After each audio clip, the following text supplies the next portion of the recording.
السلام علیکم viewers, welcome to my YouTube channel me and my world. آج میں آپ کے لیے قطر پروڈکشنز کے ڈرامہ عمر سیریز کی قسط نمبر 28 کا اردو ترجمے کے ساتھ اوور ویو لے کر آئی ہوں۔ ڈرامے کی طرف بڑھنے سے پہلے آپ سب سے گزارش ہے کہ میرا چینل سبسکرائب کریں، میری ویڈیوز لائک کریں اور زیادہ سے زیادہ اپنے فیملی فرینڈز کے ساتھ شیئر کریں۔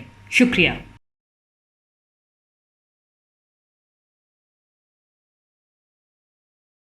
اس قسط کا آغاز رستم سے ہوتا ہے، جس کی سربراہی میں فارس کی فوج نکلتی ہے۔ دوسری طرف مسلمانوں کی فوج بھی کھلے میدان میں موجود ہوتی ہے۔ سعد المتنہ کے بھائی کو کہتے ہیں کہ خدا تمہارے بھائی المتنہ پر رحم فرمائے، خدا ہم سب پر رحم فرمائے۔ المتنہ کا بھائی کہتا ہے کہ انہوں نے مجھے مرتے وقت کہا تھا کہ جب تم سعد سے ملو تو انہیں میری نصیحت دینا، انہیں کہنا کہ وہ دشمنوں سے نہ لڑیں جب وہ فوج جمع کریں اپنی ہی زمین پر، بلکہ وہ ان سے ان کی سرحدوں پر لڑیں جو عرب کے قریب اور فارس کی زمینوں کے قریب ہیں۔ اگر خدا مسلمانوں کو جیت نصیب کرے تو وہ حاصل کر سکتے ہیں جو ان کی دسترس سے باہر ہے، ورنہ وہ دوسرے فوجی دستے میں شامل ہو جائیں جو کہ راستوں سے بخوبی واقف ہوں۔ وہ لڑنے کے لیے نئے سرے سے فوجی دستے تیار کر سکتے ہیں۔ یہ سن کر سعد فرماتے ہیں کہ امیر المومنین نے بھی مجھے اسی طرح کی ہدایات دی تھی، انشاءاللہ یہ قدیسیہ ہی ہوگا۔ اس منظر میں عمر رضی اللہ تعالیٰ عنہ بازار سے گزر رہے ہوتے ہیں کہ ایک عورت ان کے پاس آتی ہے اور کہتی ہے میں آپ کو جانتی ہوں، تب سے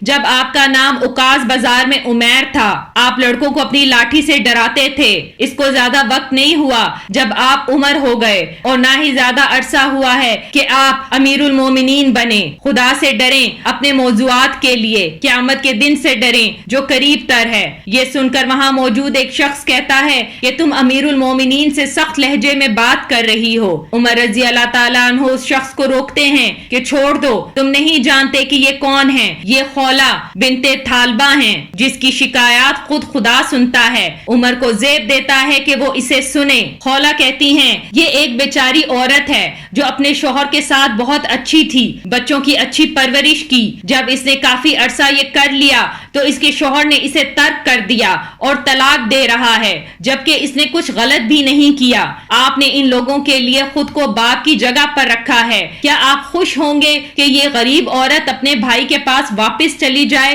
کہ وہ اس کی دیکھ بھال کریں؟ یہ سننے کے بعد عمر رضی اللہ تعالیٰ عنہ اس عورت کے شوہر کے پاس جاتے ہیں اور کہتے ہیں کہ میں نے سنا ہے تم نے اپنی بیوی کو ترک کر دیا ہے اور اسے طلاق دینے والے ہو، جبکہ لوگ اس کے اعلیٰ کردار اور حسن سلوک کی گواہی دیتے ہیں۔ کیا تم نے اسے سرکش پایا یا اس کے کردار سے تمہیں شکایت ہے کہ تم اسے طلاق دے رہے ہو؟ شوہر کہتا ہے قطعی نہیں، میں صرف حقیقت بیان کروں گا، آپ نے جیسا کہا وہ سچ ہے، لیکن میں اس سے محبت نہیں کرتا۔ عمر رضی اللہ تعالیٰ عنہ اسے کہتے ہیں کیا تمام خاندان محبت کو ترجیح دیتے ہیں؟ کیا کسی نے تم پر زبردستی کی تھی کہ اس سے شادی کرو؟ دیکھو جب ہم شادی کرتے ہیں تو ہم اپنی بیویوں سے عہد کرتے ہیں، تو پھر وہ ہمارے بچوں کو اس دنیا میں لاتی ہے، انہیں دودھ پلاتی ہے اور اچھی تربیت دیتی ہے۔ پھر کیا یہ صحیح ہے کہ جب وہ درمیانی عمر میں پہنچ جائے تو اس کا آدمی اسے ترک کر دے؟ اگر وہ گھر اور گھر والوں سے غافل ہو جائے اور اپنی ظاہری خوبصورتی پر دھیان دے تو اس کا شوہر اس پر تنقید کر سکتا ہے، وہ پہلا ہوگا اس پر تنقید کرنے والا۔ اب بتاؤ وہ کہاں جائے گی؟ اور ایمانداری اور وفاداری کا کیا؟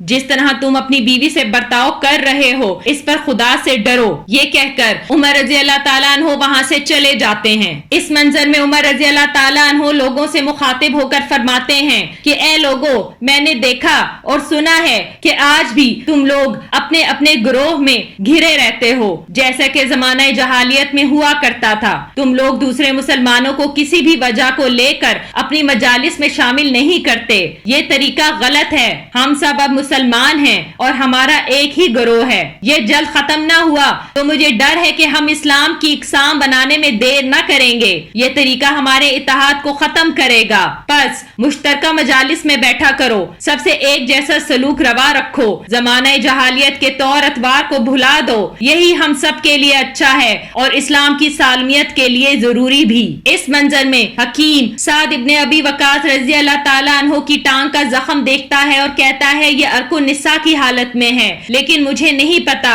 کہ یہ خراشیں کیسی ہیں، یہ ایسا ہے کہ شاید یہاں کا موسم آپ کو راس نہیں آیا۔ سعد رضی اللہ تعالیٰ عنہ انہیں کہتے ہیں کہ مجھے اس کا علاج کر کے دو، دشمن ہمارے قریب ہی ہے اور میں ایسی حالت میں ہوں کہ نہ چل سکتا ہوں، نہ سواری کر سکتا ہوں اور نہ ہی خود دوسری طرف کروٹ بدل سکتا ہوں۔ حکیم کہتا ہے کہ میں کروں گا جو میں کر سکتا ہوں، لیکن میرے پاس ابھی اس کا علاج نہیں، اور اگر ہوتا بھی تو یہ ایک رات میں غائب نہیں ہو سکتا۔ یہ کہہ کر حکیم چلا جاتا ہے۔ وہیں پاس ہی یہ ساری گفتگو ان کی بیوی سلمہ سن رہی ہوتی ہیں، جو حکیم کے جانے کے بعد ان کے پاس آتی ہیں۔ سعد ان سے فرماتے ہیں کہ میں اب کیا کروں، ہم اپنے دشمنوں کا مقابلہ کرنے والے ہیں۔ سلمہ ان سے کہتی ہے کہ بہتر یہی ہے کہ آپ یہیں رہیں اور کسی اور کو فوج کی سربراہی دیں، آپ یہاں سے حکم دیں اور وہ اس کی اطاعت کرے۔ سعد فرماتے ہیں اور اگر جنگ اچانک شروع ہو گئی تو؟ سلمہ کہتی ہیں یہی کریں جو میں نے کہا، قادسیہ کا میدان اس جگہ اور دریا کے درمیان ہے، جب فوج جنگ کے لیے تیار ہوگی تو آپ برآمدے سے دیکھنا،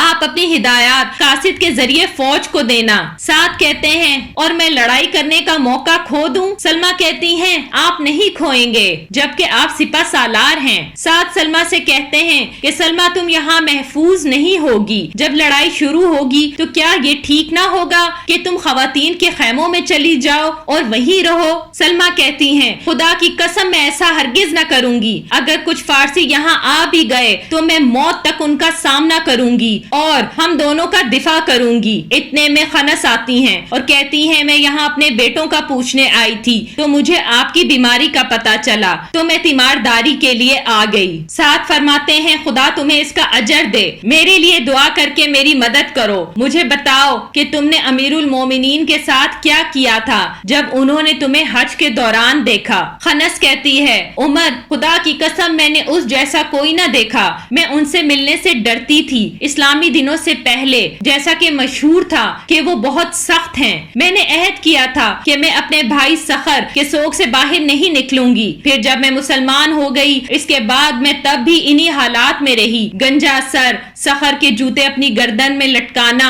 لوگ مجھ پر الزام لگاتے اور کہتے کہ اسلام نے اس سب کو حرام کیا ہے، لیکن میں نے توجہ نہ دی۔ انہوں نے اس کی شکایت عمر رضی اللہ تعالیٰ عنہ سے کر دی، وہ مجھ سے ملے جب میں کعبے کے آس پاس طواف کر رہی تھی، خدا کی قسم نہ انہوں نے میری سرزنش کی اور نہ ہی مجبور کیا۔ انہوں نے مجھے کہا خنس کس وجہ سے تمہاری آنکھوں میں اتنے آنسو بہے؟ میں نے کہا مددار کے سربراہ کے لیے روتی ہوں۔ انہوں نے کہا یہ وہ لوگ تھے جو دور جہالیت میں مر گئے۔ میں نے کہا میں اس لیے ان کے لیے روتی تھی کہ انتقام کے لیے زور دو، اب میں اس لیے روتی ہوں کہ ان کی قسمت میں جہنم ہے۔ انہوں نے مجھے کہا کہ میں سخر کے لیے اپنی شاعری سناؤں۔ میں نے کہا کون سی والی، جہالیت کے دور کی یا ابھی والی؟ انہوں نے کہا کیا تمہارے پاس ابھی جدید کی ہے؟ میں نے جواب دیا ہاں، میری آنکھوں نے ابھی بھی اس کے لیے رونا بند نہ کیا۔ انہوں نے کہا تو پھر دور جدید کی سناؤ۔ پھر میں نے انہیں اپنی شاعری سنائی جسے سن کر وہ رونے لگے۔ انہیں اپنے بھائی زید ابن الخطاب کی یاد آئی، پھر لوگوں سے متوجہ ہوئے اور کہا اسے اکیلا چھوڑ دو، یہ اپنی باقی رہ جانے والی زندگی تک افسردہ رہے گی۔ لوگ اپنے پیاروں کے لیے ہمیشہ آنسو بہاتے ہیں، میں نے اتنا احسن شخص کبھی نہ دیکھا۔ یہ سن کر سعد فرماتے ہیں لیکن پھر تم نے جہالیت کے دنوں کے سوگ کو ترک کر دیا؟ خنس کہتی ہے یہ اس کے بعد ہوا جب میں عائشہ صدیقہ رضی اللہ تعالیٰ عنہ کے پاس گئی تھی۔ انہوں نے نصیحت کی اور کہا کہ میں نے رسول خدا صلی اللہ علیہ وآلہ وسلم کو کھو دیا ہے جو سب سے بہترین انسان تھے، ابھی تک میں نے اس سے زیادہ سوگ نہیں کیا جتنا اسلام نے اجازت دی تھی۔ سعد خنس سے کہتے ہیں کہ تمہیں سن کر بہت خوشی محسوس ہوگی کہ تم نے میری تھوڑی سی تکلیف کم کر دی، تمہاری گفتگو بہت اچھی تھی، اس کے لیے میں تمہارا شکر گزار ہوں۔ اس منظر میں عمر رضی اللہ تعالیٰ عنہ صحابہ کرام سے کہتے ہیں کہ شہر کی آبادی